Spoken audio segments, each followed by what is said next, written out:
Di jantung Sumatera Selatan, kota Palembang berdiri megah dengan segala denyut perkembangannya. Jembatan Ampera, Sungai Musi, dan pasar-pasar yang tak pernah tidur. Semuanya menjadi nadi ekonomi yang terus berdenyut. Tapi siapa sangka, di balik hiruk-pikuk kota ini ada satu kampung kecil yang jadi tulang punggung rempah. Di pasar-pasar besar bukan kampung biasa, bukan pula kampung yang dikenal banyak orang, tapi kisahnya layak didengar oleh siapapun.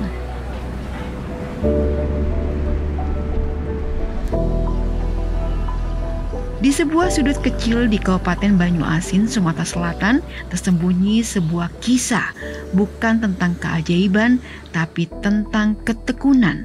Sebuah kampung bernama Meramata, kini mulai dikenal luas dengan sebutan baru, Kampung Laos. Kita beranjak ke arah utara, menembus jalan lintas yang dipagari sawah dan rawa, menyusuri jalur menuju Kabupaten Banyuasin, tepatnya di Kecamatan Banyuasin 1. Disinilah letak Desa Meramata, sebuah desa yang menyimpan kisah tentang keyakinan, perjuangan, dan perubahan. Sebuah desa yang perlahan tapi pasti mengubah arah nasibnya dengan satu tanaman, laos atau lengkuas.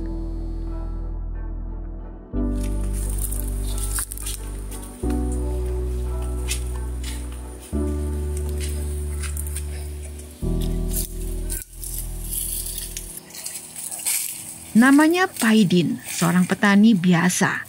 Hidupnya tak pernah jadi berita, hingga satu keputusan kecil yang mengubah segalanya.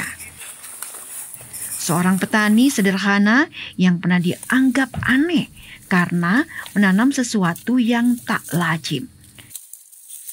Tahun demi tahun ia mencoba menanamnya, merawatnya, dan menjualnya. Tapi yang ia dapatkan bukan tepukan, melainkan cibiran. Bahkan tetangganya sendiri pernah bilang, apa bisa hidup dari laos? Tapi Paidin tak menjawab, ia biarkan waktu yang bicara. Dan waktu perlahan membenarkan langkahnya ketika hasil panen laos pertamanya laku, lalu bertambah banyak dan akhirnya dicari kemana-mana. Barulah orang-orang mulai melihatnya berbeda hari ini. Waktu dulu saya ya susah jadi tukang beca. Jadi sekarang ini ngubah jadi petani sayuran susah juga, nggak ada hasilnya. Sekarang ngubah jadi petani laos. Jadi dulunya cuma hanya 5 rumpun saya tengkarkan sampai sekarang. Nah, sampai sekarang ini alhamdulillah bisa berkembang. Harga dulunya waktu itu cuma 3.000. Jadi masih kurang untuk saya makan tuh. Jadi nggak ada hasilnya.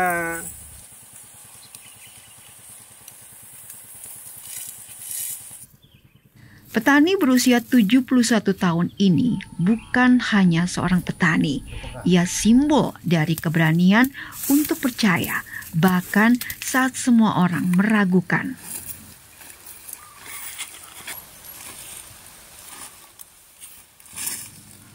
Di tanah yang bahkan tak banyak dilirik, Paidin menyamai keyakinan. Di balik keraguan, ia melihat masa depan yang belum dipahami siapapun. Berhijrah dari tukang beca, gagal menjadi petani sayur, dan kini Paidin menemukan harta karun di kampung Laos. Namun ia tidak pernah lupa ketika masa sulit itu mengawali langkahnya di tanah Meramata.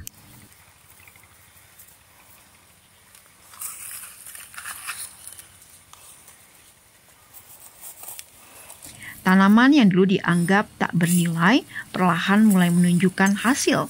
Bukan emas, bukan minyak, tapi rimpang kecil yang membawa perubahan besar.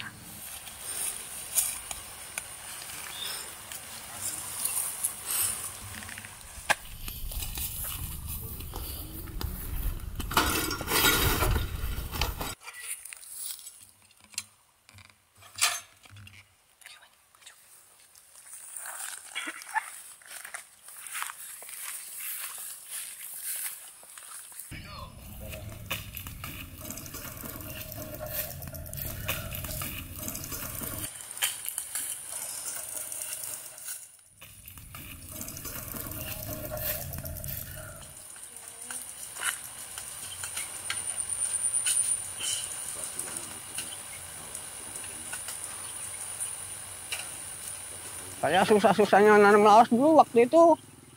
Ya susah bener, nggak punya bibit, saya tahan beli. Jadi sekarang ini alhamdulillah ada orang yang mau nanam, saya kasih bibitnya. Jadi bertengkar sampai sekarang ini. Jadi alhamdulillah saya bisa nolongin orang juga.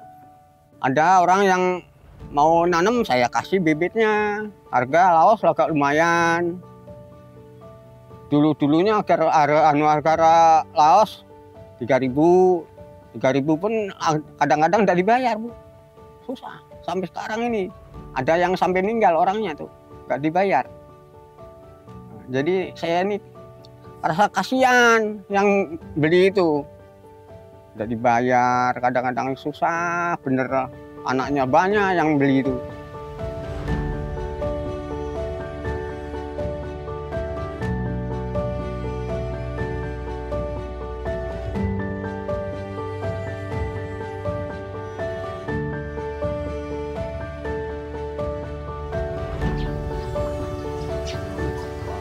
Di Desa Meramata, laos bukan sekedar rempah bagi Paidin dan petani lainnya, tapi harapan. Setiap pagi, sekelompok ibu rumah tangga berkumpul di lahan yang sederhana. Tangan-tangan mereka cekatan mengupas kulit laos. Satu persatu sambil bercerita tentang anak, tentang harga beras, dan tentang masa depan yang kini mulai terlihat lebih terang. Ibu Siti misalnya, sebelum ada kampung laos, ia hanya mengandalkan penghasilan suaminya sebagai buruh harian. Kadang cukup, kadang harus utang, ujar Liri. Tapi sekarang setiap kilo laos yang ia kupas ada rupiah yang bisa ia bawa pulang untuk beli susu anak, untuk listrik, bahkan untuk menabung sedikit. Sebelum itu kami biasa ibu-ibu rumah tangga, nggak ada kerjaan. Alhamdulillah sudah ada lapangan kerja ini, jadi kami bisa ngecek laos untuk tambah-tambah kan. Yang untuk anak sekolah, yang untuk kebutuhan lah.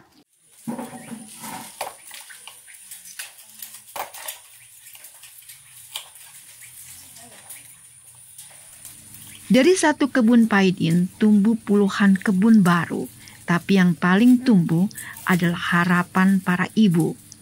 Mereka tak perlu pergi jauh, tak perlu meninggalkan rumah seharian, cukup di kampung sendiri, cukup dengan tangan mereka sendiri.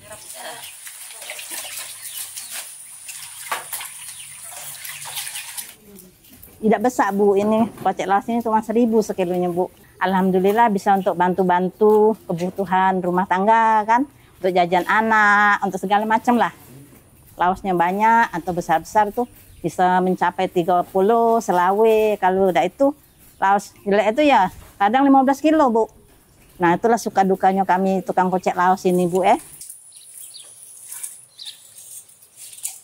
Laos-laos itu lalu dibungkus rapi, dikirim ke pasar-pasar besar, bahkan sampai ke Jawa.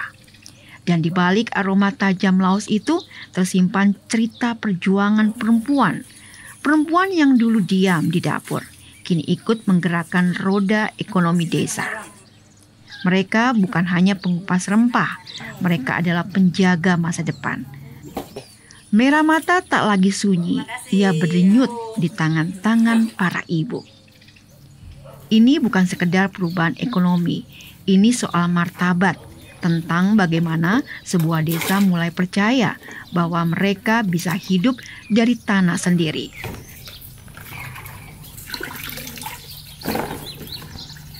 Laos dan Meramata kini tak hanya memenuhi pasar lokal, ia melintas batas, menjangkau pasar-pasar besar hingga ke Pulau Jawa. Sebuah jalur distribusi lahir dari kebun kecil ini, membuka gerbang ekonomi yang tak terduga. Laos tidak lagi sekedar tanaman, ia tumbuh menjadi simbol perlawanan atas keterbatasan.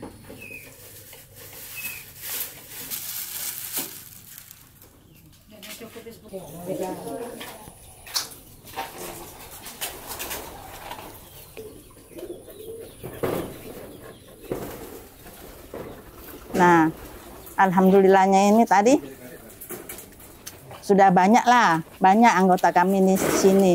Alhamdulillah bisa menopang segala urusan. Misalkan ada suami tidak kerja tuh, bisa buat beli gula, bisa beli rokok suami kan. Terutama tuh pokoknya untuk bantu kebutuhan rumah tangga.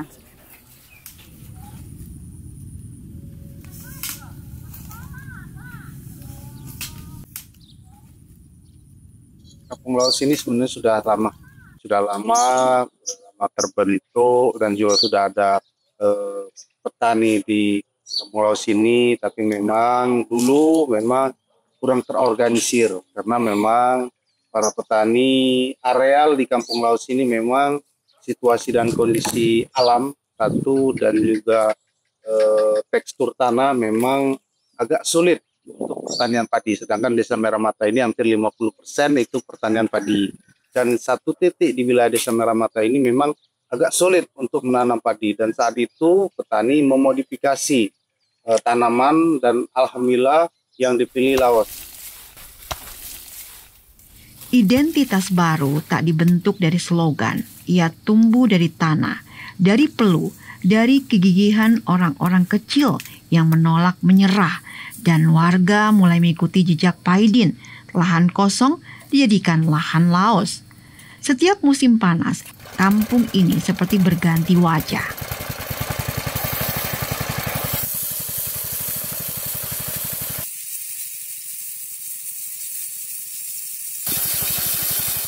Tentunya kita akan memberikan bantuan, terutama bantuan peralatan pertanian untuk olah lahan dan juga alat pembersih daripada Laos ini sendiri.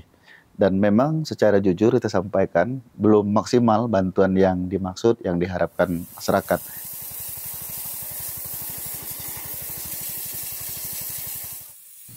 Kini pemerintah pun mulai melihat program-program pendampingan mulai masuk, sentra produksi direncanakan, ekonomi rakyat tumbuh dari bawah. Dengan arah yang jelas akan harapan tertanam kuat di sini. Jantung dari sebuah warisan lokal yang kini perlahan mencuri perhatian regional. Laos merah, sejenis tanaman rempah beraroma kuat yang telah lama menjadi bagian dari tradisi kuliner dan pengobatan masyarakat Banyu Asin.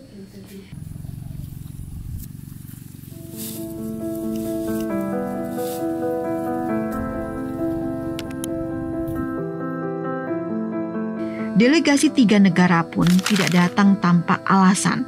Mereka ingin melihat sendiri, bukan dari laporan atau seminar. Bagaimana Laos merah tumbuh, dirawat, dan dimaknai oleh masyarakat dari pematang sawah hingga ladang sederhana yang masih dikelola secara tradisional. Mereka menyaksikan bahwa di balik tanah yang sederhana tersimpan potensi ekonomi yang luar biasa. Kemarin ada pesanan dari Spanyol, namun pemerintah Kabupaten Banyu Asin belum bisa memenuhi itu karena jumlah produksi Laos kita belum mencukupi.